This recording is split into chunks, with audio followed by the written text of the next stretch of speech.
Kali ini kami berada di Desa Pungangan, Kecamatan Doro, Kabupaten Pekalongan. Nah, tempat yang kami datangi adalah makam Ki Ageng Penatasangin. Siapa itu Ki Ageng Penatasangin? Penasaran? Ikuti perjalanan kami di video ini sampai selesai.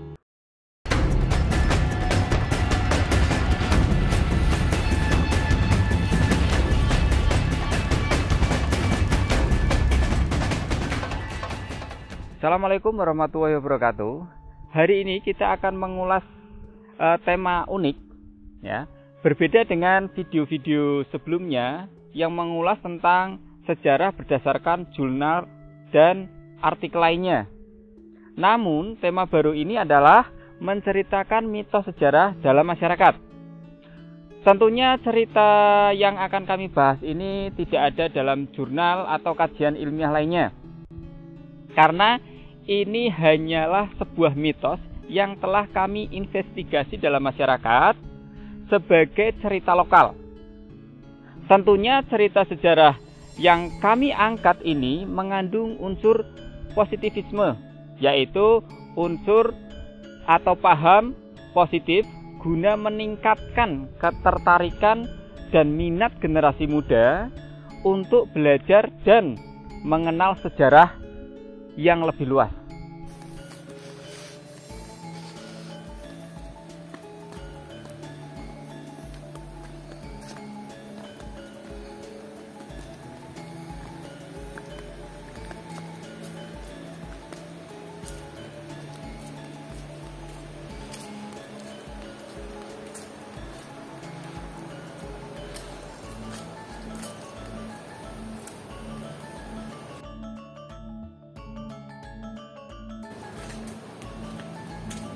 Kita berada di komplek makam Ki Ageng Penatasangin.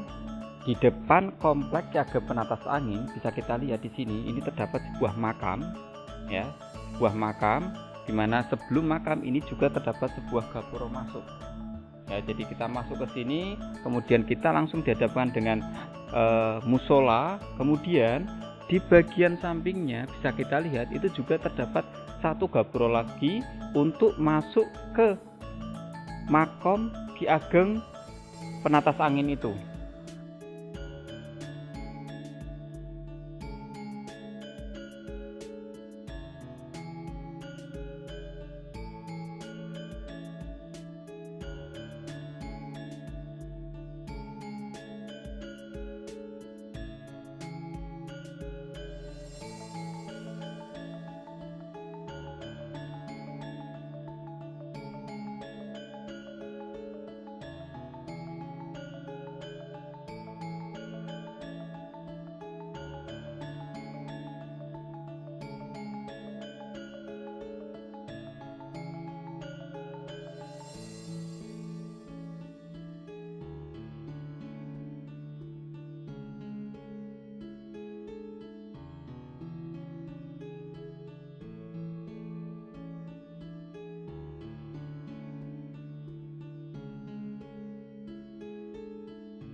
Tepat di belakang saya, ini adalah komplek pemakaman dari Ki Gede Penatasangin.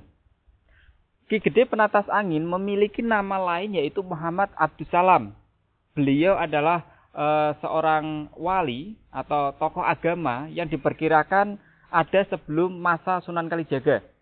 Nah, Ki Gede Penatasangin ini adalah seorang tokoh ulama yang memiliki karomah yang sangat baik, sehingga banyak peziarah yang datang ke sini untuk mendoakan beliau. Awal kisah bertemunya Ki Gede Penatasangin dengan Baron Skeber itu ketika Baron Skeber melakukan kegiatan perdagangan rempah-rempah di Pulau Jawa. Baron Skeber adalah tokoh dari bangsa Eropa yang memang pada saat itu melakukan kegiatan perdagangan. Nah, nama Baron itu adalah tokoh bangsawan, sehingga bisa diartikan bahwa Baron Skeber adalah bangsawan yang berasal dari Eropa. Nah, Di Pulau Jawa itu Baron Skeber menyukai salah satu gadis dari Jawa yang bernama Roro Suli. Kenapa Baron Skeber itu menculik Roro Suli? Karena Baron Skeber itu mencintai atau menyukai kecantikan dari Roro Suli yang memang merupakan asli keturunan Jawa. Roro Suli dibawa oleh Baron Skeber menuju ke Batavia yang merupakan pusat perdagangan, melewati daerah Pekalongan.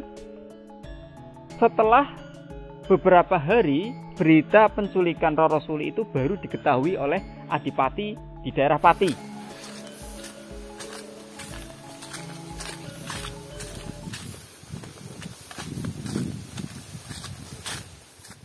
Pada zaman dahulu itu belum ada internet, sehingga informasi yang masuk kepada Adipati itu memerlukan waktu yang sangat lama. Sehingga waktu yang sangat lama itu tidak memungkinkan Adipati untuk menyusul Baron Skeber yang menuju ke Batavia. Sehingga Adipati itu meminta bantuan kepada Abdi Dalem untuk mengejar Baron Skeber yang membawa Roro Suli ke Batavia. Sekarang saya sudah berada di kompleks dari Baron Skeber. Bisa kita lihat di sebelah saya itu terdapat Skeber dan satu lainnya.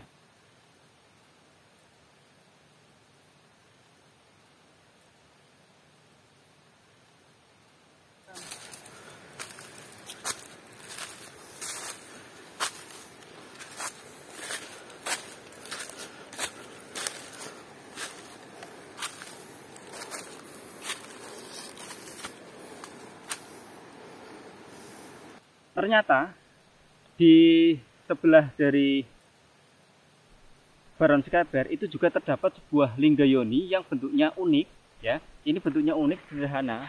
Tetapi kalau kita lihat berbeda dengan linggayoni yang kita temukan sebelumnya.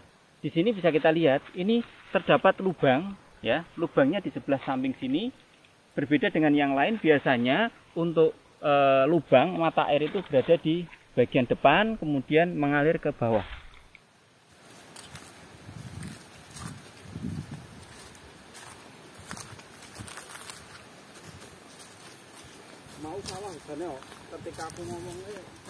Selanjutnya, Abdi Dalem mengutus salah satu punggawa wali tanpa pilih tanding, ya, memiliki kedikjayaan yang tidak terbayangkan yang bernama Muhammad Abdussalam. Kemudian wali tersebut terbang mengejar Baron Skeber. Karena kekuatannya tersebut diberi julukan Ki Gede Atas Angin. Nah, karena terbang seperti angin mengejar kelompok Baron Skeber yang menuju ke Batavia telah sampai di Pekalongan. Ketika itu ada seorang warga sekitar yang melihat pertempuran antara Ki Gede Atas Angin dan Baron Skeber. Menurutnya pertarungan Ki Ageng Penatas Angin itu seperti suara petir yang menggelegar, yang menyambar-nyambar. Akhirnya pasukan Baron Skeber tumbang.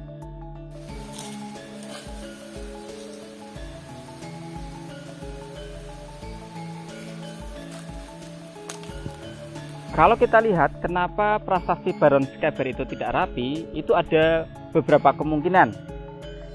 Yang pertama, selain dahulu ini adalah di daerah perhutanan, jadi mungkin sedikit orang yang memiliki keahlian dalam memahat. Alasan yang kedua, mungkin karena adanya ulah manusia yang tidak bertanggung jawab yang melakukan perusakan terhadap prasasti tersebut. Oleh karena itu, sangat disayangkan kalau situs-situs seperti ini itu dirusak oleh oknum yang tidak bertanggung jawab, yang seperti saya katakan tadi. Nah, kita ini jangan menjadi orang yang sombong, yang melupakan sejarah leluhur kita di zaman dahulu. Hormatilah nilai-nilai sejarah leluhur kita, budaya kita, karena leluhur kita telah mengabdikan hidupnya untuk masyarakat. Itu saja. Terima kasih. Saya akhiri. Wassalamualaikum warahmatullahi wabarakatuh. Salam Soko Halong.